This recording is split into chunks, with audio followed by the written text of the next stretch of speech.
Hello everyone, this is Dilip Kumar Agarwal, Assistant Professor in Computer Science and Engineering Department at Bharatiya Institute of Engineering and Technology, Sikar.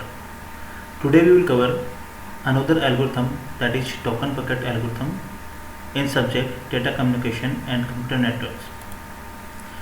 So this is another algorithm for traffic shaping at the transport layer, but in the network layer we will see before network can make quality of service guarantees, it must know what traffic is being generated.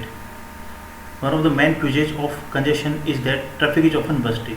Means somewhere either input rate is bursty or output rate is bursty. To maintain one of them, we use the traffic shaping technique. So to understand this concept, first we have to know little about traffic shaping. So traffic shaping is a mechanism to control the amount and the rate of traffic sent to the network, either input side or output side. So we can say approach of congestion management is called traffic shaping.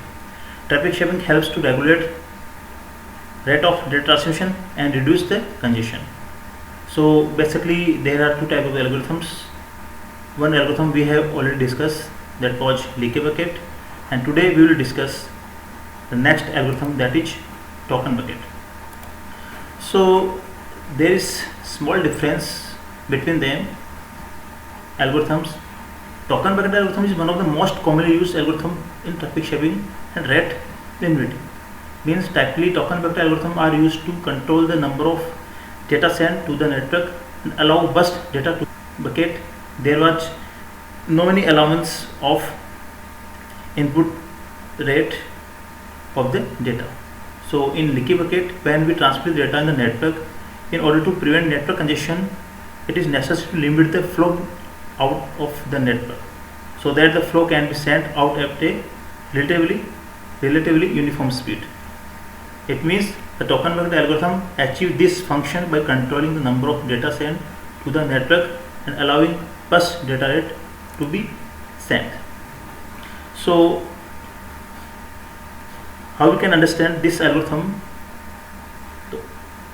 In this algorithm, some tokens are used, and these tokens will be fixed site tokens. So fixed site tokens buckets can be generated token continuously at a constant rate. But in leaky bucket, there was no any concept of tokens. Directly packets was generated at the receiving or sending side.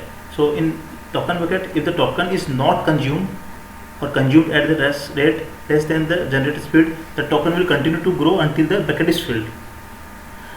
Later on we will discuss it with the help of diagram. So later tokens will overflow from the bucket. The maximum number of tokens that can be saved in the final bucket will never exceed the bucket size. So definitely there is no any loss of the tokens. So packets sent to the token buckets consumes token buckets. Packets of different size consumes different number of tokens. So we can understand here. Suppose some packets are arriving here, yeah, we can say tokens are arriving here. Suppose already full by the tokens, then it will be discarded, and if no full, then it will manage in a queue again. Next, some packets are coming from the network, but before this we have maintained a token bucket. Means we have some tokens here, and these tokens will added per tick, means at a per unit of the time.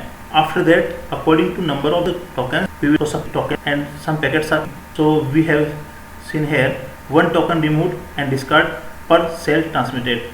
Means suppose there are the 5 tokens, so we can say 5 packets became easily processed to the departure. So we can say here no chance of the discard of the packets.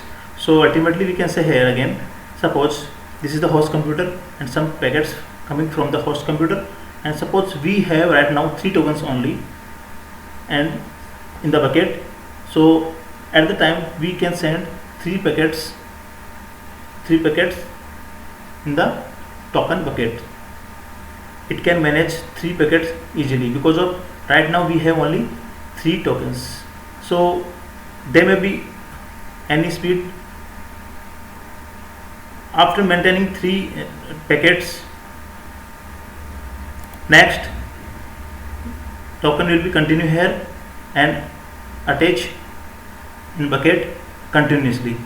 So here we see, suppose 5 packets are coming, but we have 3 tokens only, so we can manage 3 packets easily by some speed. After that, some tokens will be again attached here, and we can maintain next incoming packets here. So we have algorithm, token bucket algorithm, that is throw away token when the bucket fills up, but never discard the packets. So we can say in leaky bucket algorithm, discard the packets when the bucket fills up. So here token bucket can be implemented with the counter concept also. Next we see here what is the basic difference between leaky bucket and token bucket. So we see here bucket, definitely we will use the token, so it is dependent, and in leaky bucket it is not dependent on the token, it is continuously transmit the packets only. Next difference is, if bucket is full, tokens are discarded but not the packets. At the leaky bucket, if bucket is full, packet data is discarded. Means we have seen previously, firstly packet tokens will be added in the bucket, then after packet will be forwarded to the bucket, but here directly packet will be forwarded to the bucket. Next difference is, packets can only transmitted when there are enough token, but packets are transmitted continuously. Next difference, it allows large burst to be sent faster rate, after that concentrate. In leaky bucket, it sends the packet at constant rate. Next difference is, it saves the tokens to send, but in leaky bucket it does not save tokens. So this is difference between leaky bucket and token. Thank you. Have a nice day.